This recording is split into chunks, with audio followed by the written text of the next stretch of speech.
What's up, Wargamers? Welcome back to World of Wargaming. I'm Isaiah, and today I invite you to pull up a chair, a couch, your bed, the floor, whatever you prefer, whatever's most comfortable for you. Grab a snack, a tasty beverage, and let me talk at you for a minute. Today, I'd like to talk at you about this.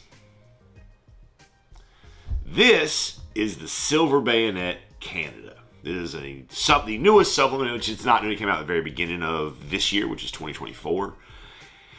Newest supplement for the Silver Bayonet. Now, what I think makes this very interesting is that Joe McCullough did not write this. Everybody's favorite gorilla, Ash Barker, wrote this. Being that he is Canadian, I feel that he is in an appropriate place to write content that is loosely historically about Canada. It takes place in a historical Canada that partially existed. Parts of it existed. Parts of it with the Harvestmen, obviously that's fiction, that's fake, that's not real. And Ash opens up the book with a couple of really nice things, with both land acknowledgement, just to remind people who was there first and some of the things that happened, as well as an introduction that gives kind of a personal letter, a little bit of himself. I would say probably a lot of bit of himself is kind of invested in this introduction. And I think that's cool. A little kind of personal touch. We then have some information about the North and the Passage, and then bits about Upper and Lower Canada, the United States involvement in the things at the time. We're talking like war. This is mainly War of 1812-ish. And then we have some information on the United States' involvement, which I think I just said, as well as the trading companies, who are as bad as Britain was and as bad as the U.S. could have been. I feel like the trading companies were doing the bulk of the exploitation. Now, the Brits, they were buying things, the United States was buying things, but they were the ones that had the men out there in the wilderness. Now, of those different places, we get 4 new recruitment lists. One for Upper Canada, one for Lower Canada, one for the United States, and one for the trading companies. Now, I will be continuing to play my Russians. Yeah, when I get to this, I will definitely be continuing to play my Russians. I don't know if they will have been sent by the Kremlin for something, or if it's going to be more of a situation where they have abandoned ship, so to speak, and signed themselves up with one of the trading companies, because the trading companies are known for recruiting and keeping in their employ ex-soldiers who have unique experiences and abilities, we'll say. Now, in those 4 lists, 3 of them work as usual. Upper Canada, Lower Canada, the United States work the way recruitment lists always work in the Silver Bayonet. You have a long list of soldiers, and you pick your team from that list of soldiers. The trading companies, however, work a little bit different, because they have 2 lists. One, they have maybe half of the soldiers, your basic guys, your woodsmen, your junior officers, sailors, sappers, things like that. But then they can take up to 4 units from a second list. And this includes a lot of the kind of really cool stuff, things like Dhampir, Highlanders, Lugaroo, Marines, Occultists, Veteran Hunters, Werebears, Champions of the Faith, Discovery Servicemen, which is one of the new soldiers. However, some of them are mutually exclusive, which means if you take one, you can't have either of the other 2. So you can have a Dhampir independently. If you have a Dhampir, you can't have a Lugaroo or a Werebear. And vice versa. You have the Werebear, you can't have the Lugaroo and the Dhampir. It's an exclusive circle. So if you got one, you can't have the other 2. So bear that in mind if you choose to do a trading company list. And I don't know what I want to do here. I really don't know, because I don't know. I got a little ways. I'm currently working through the turning the Castle Fear into some solo missions for myself, since I can't find a friend to come play the game with me. Which is okay. People are busy and a lot going on these days. I'm not here to complain about that. Then we get some new soldiers. First of those is a Discovery Serviceman. Now, these were technically members of the British Navy, but were often hired out by the trading companies. Their primary purpose in the frosty north was to chart a passage across the northwest. They're looking for the Northwest Passage so that they can find a water route across North America to get to Asia instead of going the other way. They come with the attributes Expert Climber and Steady Legs. They come equipped with a hand weapon, blunderbuss, pistol, and shot bag. We then have the loup-garou, or the werewolf, or as the French would say, the mad wolf. And their shapeshift form is pretty freaking strong. Like, it's pretty good. They get +1 melee, +2 courage, strong. Okay, that's kind of on par with a werewolf, with the werebear. However, they also get damage reduction 5. They have nimble, quick, and master of cover. They can no longer use a firearm or investigate clue markers. Now, that damage reduction 5 does come with an allergy to silver and fire. But geez, like that's really good. They also have quick heal. They come with a hand weapon and a pistol, but once they've shifted into wolf form, into their Krynos form, they no longer have the ability to use that firearm or to investigate clue markers. So keep that in mind. But that sounds like an absolute rampaging monster. Love it. And lastly, in the new soldier list, we have the Voyageur. And the Voyageur is a beast. So to be one of these, and they were generally employed as guides for the fur trading industry, but in order to be one, you had to be able to carry 2 90-pound bundles of fur on a 5-mile portage at a minimum. A portage is where you have to pick your boat up and carry your boat. And just in case you didn't know that, I'll let you know. A portage is when you have to pick your boat up from one river or one piece of the river, walk it across land, and then put it back in the water to keep going. And this would have been through extreme terrain. So they come with steady legs and strong. They are equipped with a hand weapon, rifle, and cartridge box. Correction, there is one more. There's the woodsman, and they are available to everybody, and they're exactly what their name implies. They are people that live and work in the woods. They come with the attributes nimble and fire starter, and they are equipped with a rifle and cartridge box.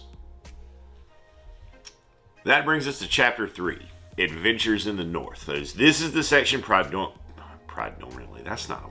predominantly for the PvP, the head-to-head scenarios, of which there are 5. Trade routes, the outpost, Wings of Sleep, the Serpent's Curse, and the 1812 Overture. Now, you can play these in order as a campaign, or you can shuffle it up and it gives you a D10 roll to determine which of the scenarios you play. I normally, whenever I get into stuff like this, I will almost always play the scenarios in order when possible. Now, before it goes into the detail of what you do in each of those scenarios, it gives you an unexpected encounters table for Canada, and then it gives you a model list. Cannot express how much I love when games like this give you the list of models that you will need so that you can go ahead and start gathering stuff up. I will keep this in mind. I don't usually go and prepare all the models at once, but I will keep this in mind, especially for figuring out what I already have and don't have, in addition to keeping an eye out for new models that could fit those descriptions for the things I don't have. And then as I play through, I'll kind of prepare myself one scenario at a time. So I'm not trying to prep, 20 models that I might not need for however many scenarios later. But I love that they give you that piece of information. It's very, very helpful. We then come to the Long Night, which is a 3-scenario solo campaign. And this is where I will begin my adventures in Canada. In this, basically, you were in a ship that got frozen in, so your team is selected to go out to try to find food, water, shelter, help of any kind maybe, and then come back. It comes with a few special rules for the scenario. scenarios, plural for all of them. So your team, your unit, has been sent out on a reconnaissance mission for the captain. You need to randomly determine one of your crew members to start with the hungry keyword because he's belly aching about being hungry already. So whoever is hungry may not sprint and will become distracted and weak-handed. In addition to that, every time they reload a weapon, they need to roll a d10, and on a 1, they will foul the load. They drop it, or the wind catches it, or something happens, the weapon remains unloaded. You start with 5 provisions, and as long as at least one soldier survives the encounter, you can scavenge the battlefield to add 1d10 more provisions to your stockpile. Every soldier that does not get fed gains that hungry condition. And then it just continues. So it's going to be cold, wet, hungry, and tough out there. Because you are isolated and so far out into the frozen wilderness, you are not able to replenish casualties. So if anybody bites the bullet, they're gone. You're just down that soldier. The scenarios start with escape the ice. And I'm not going to read these because I don't want to spoil them for myself. I'm just going to give you the titles. The false hope and open water. Again, not going to go into all that because I don't want to ruin it for myself or for you guys. We then come to the bestiary where we get some stat lines for some new monsters. Now, I have no idea how to properly say this word, but I do know from watching videos and shorts and reels on the internet that a lot of times with these native words, they're pronounced exactly the way the letters are written because they were written down by other people. They were written down by others. So we got the Baxbaxwallanuksawi. Don't know if that's right, but I'm going to go just straight phonetically. That's how it's written. That's how I'm going to say it. And it is the cannibal at the north end of the world, or he who first ate man at the mouth of the river. It is a monster covered in hundreds of tiny mouths that constantly scream back, back, back, which means eat, eat, eat. It is a big baddie. We then have the grizzly bear, a harvestman agent, and a harvestman assassin. So we get some of our first encounters where we actually confront and fight the harvestman, which I think is really cool. A moose, looking forward to finding a moose model. A polar bear. The sea mouse, which is kind of like a mimic. It disguises itself. I was going to say describes itself. It disguises itself as log jams and beaver dams and things like that are in the water, and then when stuff gets close to it, it opens up a mouth and eats them. So kind of like a mimic. And then we have the Wendigo, which is the spirit. It's a person who is engaged in cannibalism and then been possessed by this spirit that is endlessly hungry. I've got a really cool model for that I'm excited to get painted up and use. Which brings us to chapter 6, new attributes. First is aquatic, which means that the creature naturally inhabits water. It doesn't deal with the normal rigmarole that is involved with being in water. We then have the curse thrower, which might be my favorite. So it literally throws cursed objects at things as a shooting attack at a range of 10 inches. Its options are wasting, which causes no initial damage, but the figure will take a point of damage each time they activate from now on as the course draws out their life thinner.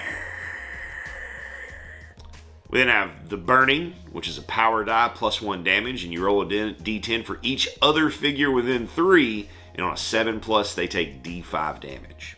And we have slowing, which causes no damage, but it halves all movement until they can pass a toughness number 11 courage test at the start of a following activation.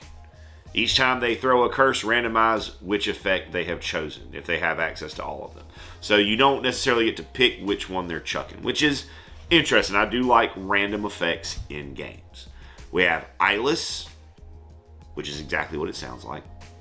We have Firestarter, which is an optional officer trait. They can, instead of moving or shooting, they can instead light a torch and oil. They can light a fire instead of moving or shooting. We have Gate Crasher, who ignores movement penalties for low walls, obstacles, gates, things like that. Just pushes right on through to the other side. We have Lunge, which is they can spend an action to fight a round of melee against a target within 1 inch instead of needing to be in base contact. It's resolved as normal. If it has the large attribute as well, they may do it at 2 inches. This may be measured vertically as well as horizontally from the tallest reasonable point of the model. That's interesting. I kind of like that. Non-aggressive, which is it will only become aggressive if it feels threatened. I feel like that's something that like the moose is going to have. Moose are dangerous, by the way. Don't ever try to engage with a moose. They're murderous beasts. They're also freaking huge. We have Swimmer, which is it doesn't count any water terrain as difficult, and when in water, it may choose to count as being in cover. We have Trample. This is again something that the moose would have. Whenever it strikes a model in melee that is a smaller size than it, it'll knock it down in addition to doing 1 damage. Knockdown figure must forfeit their move to stand up, and if they are meleeed while knocked down, they have -2 defense. And then we have our credits to the author and the illustrator, and that, my friends, is the Silver Bayonet Canada. I really like the way they do these supplements for Silver Bayonet, and I love the frequency that they're starting to come out. The next one, Egypt, is supposed to be out in May of 2024, I believe. Let's just keep going, man. I love this. I love the opportunity to create different biomes. Like I've just ordered a wintry, snowy tundra kind of mat for lots of things, but mainly specifically for this. But I'll use it for lots of stuff. I've been acquiring trees and things that will fit the environment. It allows me to create a whole nother biome that I can play games in, and that's one of the coolest things about collecting terrain and mats and things like that is you don't always have to play on the same city streets or on the same grassy meadow or whatever. You know, you can switch it up and you can do these different things, and that is very, very, very exciting for me. The books are about $25, fair price for the amount of content. The only gripe that I have is that I wish the solo campaigns were longer. I wish the solo campaigns were also 5 missions as well as the same as the head-to-heads, but that's just a personal gripe. It's not that difficult to convert the standard missions into solo missions, so it is what it is. I like these. I'm a fan. I hope they continue to make them out and pub them, and I like the fact that someone other than Joe was writing the book. Not that I don't love Joe and the way he writes rules and rule books. It's just cool to see somebody else, especially someone else who is from where that book is set, write the book. It's cool to see that, hear that voice, and see that representation, and kind of get it a little bit closer to firsthand, as it were. That's going to do it for today, guys. Thanks so much for tuning in, hanging out, letting me talk at you about the Silver Bayonet Canada. I hope you have an absolutely amazing rest of your day.